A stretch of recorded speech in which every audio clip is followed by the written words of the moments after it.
Okay, this video is going to be a little bit longer. This is in the theater room. I got a new projector and it's really awesome. You should use it if you can. This first remote, these will all be sitting on one of the recliners. This is for the projector. All you need to do on this one is point it at, this is IR, so you got to point it at the projector and it'll click and the green light will come on. When you turn it off later, you push it twice. You got to point it at the projector, push it once, give it a second, and then push it again. And it should start blinking and going red, and that'll turn it off. To turn on the stereo and to your volume controls will be on this remote. So to turn the stereo on, it's the third button here called PVR, this one, third one down. And you can see that you can hear the stereo click and you can see the LEDs down there on the bottom. You'll also use this remote for volume control here, up and down. The volume works kind of slow, so give it time, but it works. And the mute button here. So volume and mute. Then, unfortunately, we have a third remote that we use to play it.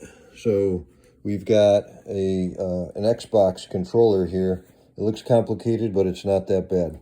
It's actually a really comfortable and good remote once you figure out how to use it. So this one, you push the big X at the top.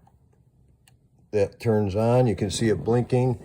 And if you watch over there, that one turns on in the middle underneath that speaker. You can see the Xbox actually turn on.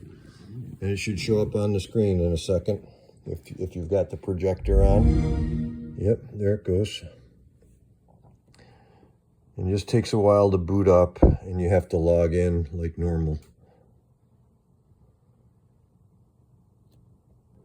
Okay, it takes about 30 seconds or so for that screen to go away, and it comes to this screen, and this is a login screen. And instead of like on a regular remote, you've got the up, down, left, and right. Here on this remote, you still have a left, down, up, and right. You use that one, but there's no center button here. So you've got to use the A button as your center button. So on this one, I could go left and right. It's hard to do both. And that first one is me. That's Joe Daddy. And then you hit the A button to select it. And then it'll log you in. I'm gonna pause for a second. Oh, and then it pops up to this screen here. And you can see all the apps are at the top. YouTube TV comes in as selected. That's the first icon. You can see the big one is the one you've selected. I'm going to get rid of that YouTube. But YouTube TV, and once you get in, you hit the A button again to get in there. And then once you're in there, it's just like the television in the other room. And you're going to continue to use the Xbox to index left, index right, and select with the A button. So here, back to this screen. That's my login for YouTube TV. And I just hit the A button. Boom, comes in. It defaults to Fox TV. CJ, that gives me chills. You might like that. Because that is the legacy that he's talking about. You and I have spoken Poor about Charlie push Kirk. against conservative young people like Mute yourself. button.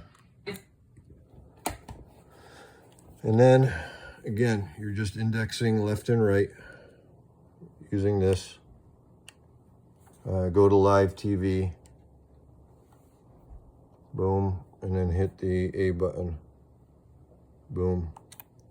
This is kind of nice. You can hold it with both hands like this. You keep your left thumb right on the D-pad there, the little up, down, left, right, and you get your other thumb right on the A. So it works really good. Once you're on live here, again, you'll just index up and down with this guy, and then hit A whenever you want to select something. That's it.